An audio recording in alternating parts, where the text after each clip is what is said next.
प्यारे बच्चों, आज की क्लास में बायो सावर्ट नियम के टॉपिक को कवर करेंगे। जब किसी धारावाही चालक तार में विद्युत धारा प्रवाहित की जाती है तो उसके चारों ओर चुंबकीय क्षेत्र उत्पन्न हो जाता है। ये ऑरस्टेड नामक वैज्ञानिक ने अपने प्रयोग के आधार पर कहा। जब उससे पूछा गया उत्पन्न चुंबकीय क्षेत्र का मान क्या होगा तो वो बताने में असमर्थ रहा। चुंबकीय क्षेत्र का मान ज्ञात करने के लिए फ्रेंच के दो वैज्ञानिक बायो और सावर्ट ने एक प्रयोग किया। प्रयोग के परीक्षणों के आधार पर एक नियम प्रतिपादित किया जिसे बायो सावर्ट नियम कहते हैं। इस नियम की सहायता से किसी धारावाही चालक तार के चारों ओर कितना चुंबकीय क्षेत्र उत्पन्न होगा उसे ज्ञात किया जा सकता है। बेटा, ये एक धारावाही चालक तार है XY, जिसमें X से Y की ओर कैपिटल I मान की नियत विद्युत धारा प्रवाहित हो रही है। तो जैसे इसमें धारा बहेगी इसके चारों ओर चुंबकीय क्षेत्र उत्पन्न हो जाएगा। कितने मान का चुंबकीय क्षेत्र उत्पन्न हुआ उसे बायो सावर्ट नामक वैज्ञानिक ने ज्ञात किया। चुंबकीय क्षेत्र में कोई बिंदु ले लिया। उन्होंने क्या किया? चुंबकीय क्षेत्र में कोई बिंदु ले लिया। माना उन्होंने एक बिंदु P लिया। ये बिंदु P, इसके चारों ओर जो चुंबकीय क्षेत्र उत्पन्न हुआ है उस चुंबकीय क्षेत्र में ये बिंदु P है और इस बिंदु P पर चुंबकीय क्षेत्र का मान ज्ञात किया। एक और बात याद रखना, इस संपूर्ण धारावाही चालक तार के कारण इस बिंदु P पर कितना चुंबकीय क्षेत्र उत्पन्न होगा ये मान नहीं निकाला, बल्कि इस धारावाही चालक तार के किसी अल्पांश के कारण इस बिंदु P पर कितना चुंबकीय क्षेत्र उत्पन्न होगा वो निकाला। उन्होंने माना ये जो धारावाही चालक तार है ये अनेक अल्पांशों से मिलकर बना है और उन्होंने एक dl लंबाई का अल्पांश मान लिया। इस अल्पांश के कारण इस बिंदु P पर चुंबकीय क्षेत्र का मान निकाला और कहा इस बिंदु P पर जो चुंबकीय क्षेत्र का मान आएगा या जो चुंबकीय क्षेत्र आएगा वो चार कारकों पर निर्भर करेगा। कितने कारकों पर निर्भर करेगा? चार कारकों पर। कारक नंबर 1, उत्पन्न चुंबकीय क्षेत्र अल्पांश में प्रवाहित विद्युत धारा के समानुपाती होता है। कारक नंबर 2, उत्पन्न चुंबकीय क्षेत्र अल्पांश की लंबाई के समानुपाती होता है। कारक नंबर 3, उत्पन्न चुंबकीय क्षेत्र, बेटा ये अल्पांश का कोई मध्य बिंदु है, इसे बिंदु P से मिला देते हैं, मिलाने वाली रेखा और अल्पांश के मध्य एक कोण बनता है। माना ये कोण थीटा है तो उत्पन्न चुंबकीय क्षेत्र अल्पांश और बिंदु P को मिलाने वाली रेखा के मध्य बनने वाले कोण की ज्या बोले तो साइन थीटा, ज्या के समानुपाती होता है। कारक नंबर 4, उत्पन्न चुंबकीय क्षेत्र अल्पांश और बिंदु P के मध्य की दूरी के वर्ग के व्युत्क्रमानुपाती होता है और इनके मध्य की दूरी स्मॉल r मान लेते हैं तो उत्पन्न चुंबकीय क्षेत्र स्मॉल r के व्युत्क्रमानुपाती होगा। समीकरण नंबर 4। इन चारों कारकों को विस्तार से समझते हैं। उससे पहले अपन ये देखते हैं क्या अल्पांश में I मान की विद्युत धारा बह रही है, क्योंकि मैंने कहा संपूर्ण धारावाही चालक तार में X से Y की ओर कैपिटल I मान की नियत विद्युत धारा प्रवाहित हो रही है। तो इस अल्पांश में I मान की धारा बहेगी या किसी अन्य मान की धारा बहेगी। तो ध्यान दें, नियत मान की धारा बह रही है X से Y की ओर, अर्थात इस धारावाही चालक तार के प्रत्येक बिंदु पर कितने मान की धारा बहेगी? I मान की। तो इस अल्पांश में भी कितने मान की धारा बहेगी? I मान की। अर्थात इस अल्पांश में धारा कितनी बहेगी? I मान की। अब इस अल्पांश के कारण बिंदु P पर उत्पन्न चुंबकीय क्षेत्र क्या dB होगा ये भी देखते हैं, क्योंकि हम जानते हैं चुंबकीय क्षेत्र को B से प्रदर्शित किया जाता है। यहाँ पर ने उत्पन्न चुंबकीय क्षेत्र dB ले रखा है। क्यों ले रखा है इसको भी समझते हैं। बेटा, यदि संपूर्ण धारावाही चालक तार के कारण बिंदु P पर उत्पन्न चुंबकीय क्षेत्र का मान निकाला जाता तो वहां चुंबकीय क्षेत्र B रखा जाता। यहाँ अल्पांश के कारण बिंदु P पर उत्पन्न चुंबकीय क्षेत्र का मान निकाल रहे हैं तो dB रखेंगे। क्यों रखेंगे ये समझ लो। ये तो संपूर्ण चुंबकीय क्षेत्र होता है, ये अल्प चुंबकीय क्षेत्र होता है। जब संपूर्ण धारावाही चालक तार के कारण बिंदु P पर उत्पन्न चुंबकीय क्षेत्र निकालेंगे तो पूरे का प्रभाव होगा। ज्यादा चुंबकीय क्षेत्र निकलेगा। जब अल्पांश के कारण चुंबकीय क्षेत्र निकालेंगे तो अल्प निकलेगा। कैसा निकलेगा? अल्प। एक और एग्जांपल से समझाता हूं। विद्युत क्षेत्र ई है, अपने को अल्प विद्युत क्षेत्र निकालना है तो अपन डी ई निकालेंगे। वेग v है, अपने को अल्प वेग निकालना है तो dv निकालेंगे। विस्थापन s है, अपने को अल्प विस्थापन निकालना है तो ds निकालेंगे।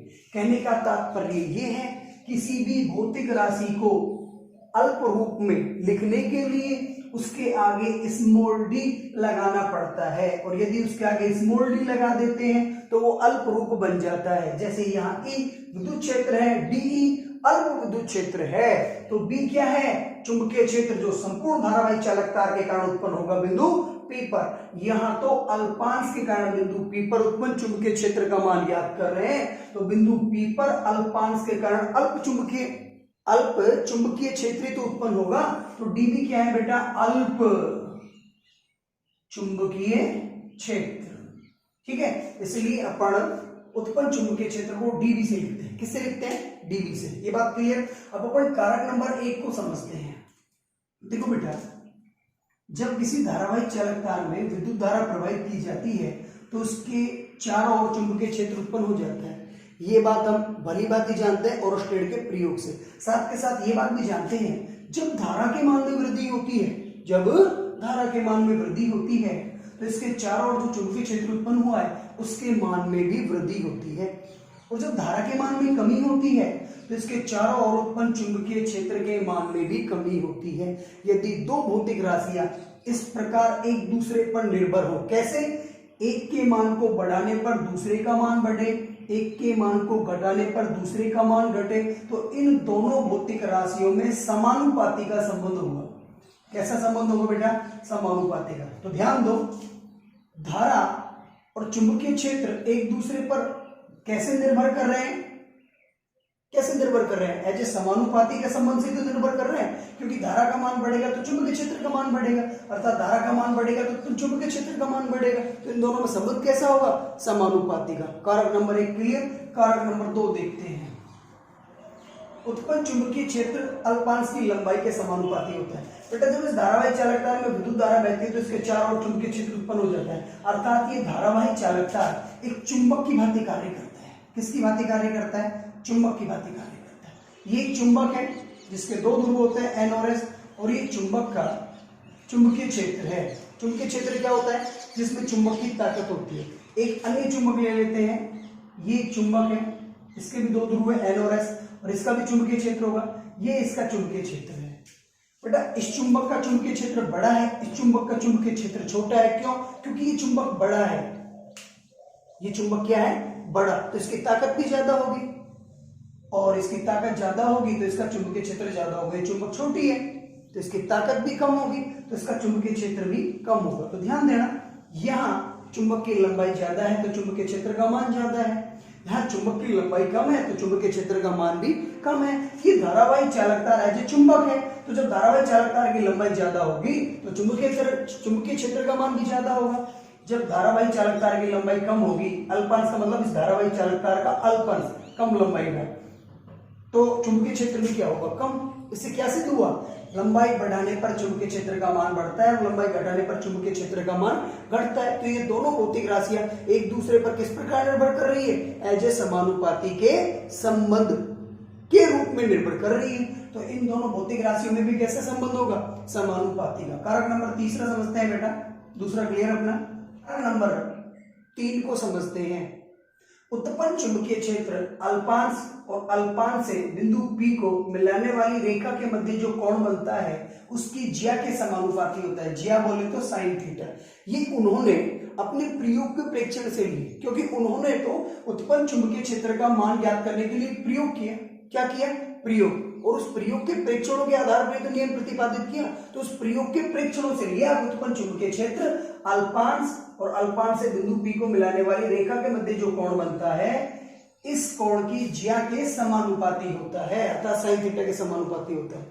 क्लियर? कारक नंबर 3। कारक नंबर 4 देखते हैं। उत्पन्न चुंबकीय क्षेत्र अल्पांश से बिंदु P के मध्य की जो दूरी होती है उसके वर्ग के व्युत्क्रमानुपाती होता है। ये व्युत्क्रम वर्ग के नियम से आता है। किससे आता है बेटा? व्युत्क्रम वर्ग के नियम से। अब बेटा इन चारों समीकरणों को सरल करते हैं, लिखते हैं समीकरण 1, 2, 3 व 4 से, और क्या लिखेंगे, dB समानुपाती I dl sin थीटा बटे r स्क्वायर। बेटा समानुपाती का सिंबल हटेगा तो इसकी जगह एक नियतांक आएगा और यह नियतांक आएगा k, ये वाला मान एज लिया जाएगा आइडियल साइन थीटा बटे r स्क्वायर। यहां k क्या है बेटा, समानुपाती नियतांक जिसका मान म्यू नॉट अपॉन 4 पाई होता है। कितना होता है, म्यू नॉट अपॉन 4 पाई। तो k की जगह रख सकते हैं अपन म्यू नॉट अपॉन 4 पाई, ये वाला मान एज लिया जाएगा आइडियल साइन थीटा बटे r स्क्वायर। यहां बेटा ये जो म्यू नॉट है इसे निर्वात या हवा की चुंबकशीलता या पारगम्यता कहते हैं, जिसका मान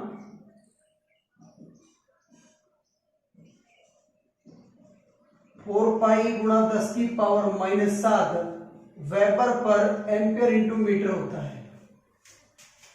यहां के क्या है बेटा, समानुपाती नियतांक जिसका मान कितना होता है, म्यू नॉट अपॉन 4 पाई। तो के की जगह आ जाएगा म्यू नॉट अपॉन 4 पाई। यहाँ म्यू नॉट क्या है, निर्वात या हवा की चुंबकशीलता या पारगम्यता जिसका मान कितना होता है 4 पाई गुणा 10 की power -7 weber per ampere into metre. ये बिंदु P पर इस अल्पांश के कारण उत्पन्न चुंबकीय क्षेत्र का मान आ गया। चुंबकीय क्षेत्र एक सदिश राशि है, तो यहां चुंबकीय क्षेत्र की दिशा भी ज्ञात कर सकते हैं, और दिशा ज्ञात करेंगे दाएं हाथ के नियम से।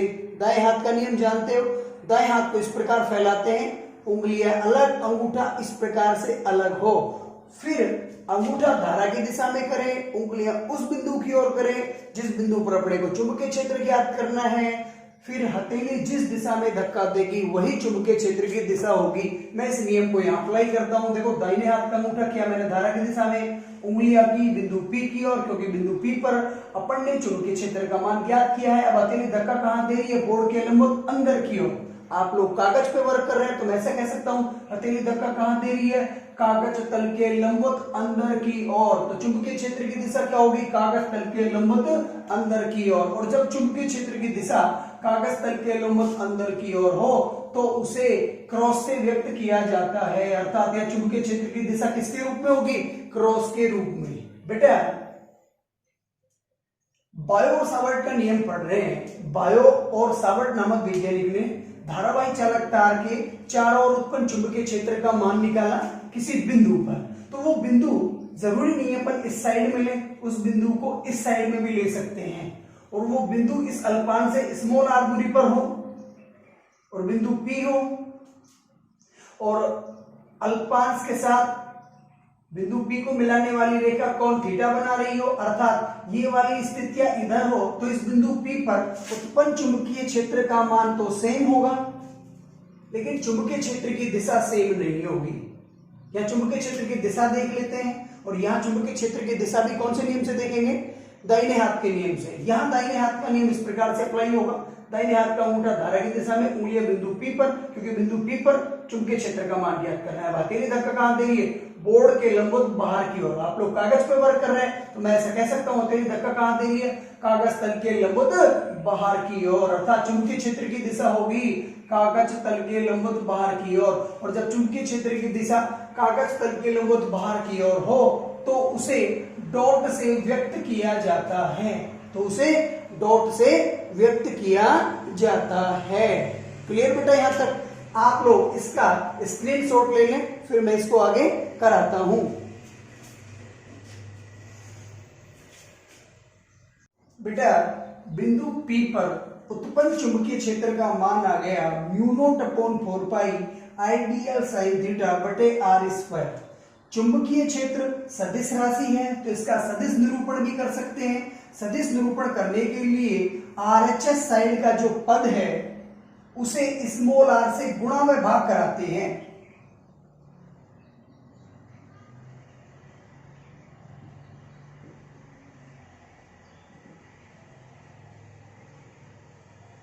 आरएचएस साइड के पद को स्मॉल आर से गुणा में भाग कराते हैं। कर देते हैं बेटा। ऊपर सारी राशि गुणा के रूप में है तो चाहे जिस राशि का सीक्वेंस चेंज कर सकते हैं। जैसे मैं डीएल के साथ आर को लिख रहा हूं, साइन थीटा को बाद में लिख रहा हूं, कोई फर्क नहीं पड़ता क्योंकि राशि गुणा के रूप में।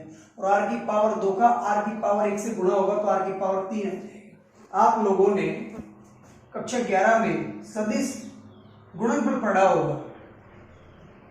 ए और बी ये दो भौतिक राशियां हैं, इनके ऊपर वेक्टर और क्रॉस हो, इसका मतलब इनका सदिश गुणनफल हो रहा है और इसका मान क्या आता है ए बी साइन थीटा। अब यदि ये मान हो ए बी साइन थीटा और इसे सदिश के रूप में व्यक्त करना हो तो क्या लिख सकते हैं ए क्रॉस बी और ए और बी के ऊपर वेक्टर आ जाएगा। आ जाएगा कि नहीं आ जाएगा। अब आप लोग यहां ध्यान दें कि क्या लिखा हुआ है डीएल आर साइन थीटा। तो जब इनका सदिश गुणनफल होगा या इनको सदिश के रूप में लिखेंगे तो क्या लिखेंगे डीएल के ऊपर वेक्टर और आर के ऊपर वेक्टर और दोनों को क्रॉस करा देंगे। ये सदिश गुणनफल हो जाएगा क्योंकि सदिश गुणनफल करने पर यही तो मान आएगा। अर्थात इस मान को ऐसा लिख सकते हैं तो इसका सदिश निरूपण हो जाएगा बेटा। चुंबकीय क्षेत्र सदिश राशि है तो इसके ऊपर वेक्टर आ जाएगा म्यू नॉट अपॉन 4 पाई आई बटे आर की पावर 3। इसको कैसे लिख सकते हैं DL vector cross r vector. बेटा वीडियो पूरा देखिए, बायो सावर्ट का नियम 100% क्लियर हो जाएगा। ठीक है बेटा, धन्यवाद।